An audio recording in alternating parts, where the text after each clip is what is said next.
Bajaj discover. তো এই বাইকের প্রবলেম হলো ব্রেক। এখানে চাকা কিন্তু একদম ফ্রি, কিন্তু বাইক চালানোর সময় যখন এরকম ব্রেক ধরা হয়, ব্রেক ছেড়ে দিলেও কিন্তু তখন এরকম জাম হয়ে যায়, ব্রেক ছেড়ে দিলেই জাম হয়ে যায়। তো আবার যখন এরকম ব্রেক ধরে ছেড়ে দিচ্ছি তখনও কিন্তু আরও জাম হয়ে যাচ্ছে। আর কিছুক্ষণ পরে যদি ব্রেক না করা যায় তাহলে কিছুক্ষণ পরে ব্রেক ছেড়ে দেয়, অর্থাৎ ফ্রি হয়ে যায়। তো আমরা এখানে জিনিসটা দেখলেই বুঝতে পারবো এখানে কিন্তু অনেক ফলস, অর্থাৎ ব্রেক ছেড়ে দেওয়ার পরে কিন্তু এখানে ফলস হয়ে গেছে।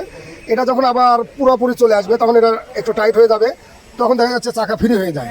তো এরকম হলে আমাদের বুঝতে হবে এই মাস্টার সিলিন্ডারের প্রবলেম, এটা আমরা ওয়াশ করে দেবো, প্রয়োজনে বাকেট লাগিয়ে দেবো, তাহলে কিন্তু ঠিক হয়ে যাবে। আর যদি ক্যালিবারের প্রবলেম হয় তখন কিন্তু এখানে ঠিক থাকবে, আর এখানে জাম থাকবে, এখান থেকে চাপ দিয়ে দিয়ে সরাই দিতে হবে। তো এটা কিন্তু দুই ধরনের প্রবলেম হয়ে যায়, এখানে ক্যালিভার আর এখানে মাস্টার সিলিন্ডার। তো আমরা আগে বুঝে নেব যে আসলে কোনটার প্রবলেম হয়েছে। এটা যেমন ক্যালিভার ঠিক আছে, এটার মাস্টার সিলিন্ডারের প্রবলেম হয়েছে, আমরা এটা রিপেয়ার করে দিলে, অর্থাৎ পরিষ্কার করে দিয়ে কাজ করে দিলেই হবে। অথবা যদি একদম কাজ না করে সেই ক্ষেত্রে কিন্তু পরিবর্তন করে দিতে হয়। তো আমরা মাস্টার সিলিন্ডারটা ওয়াশ করে দিচ্ছি।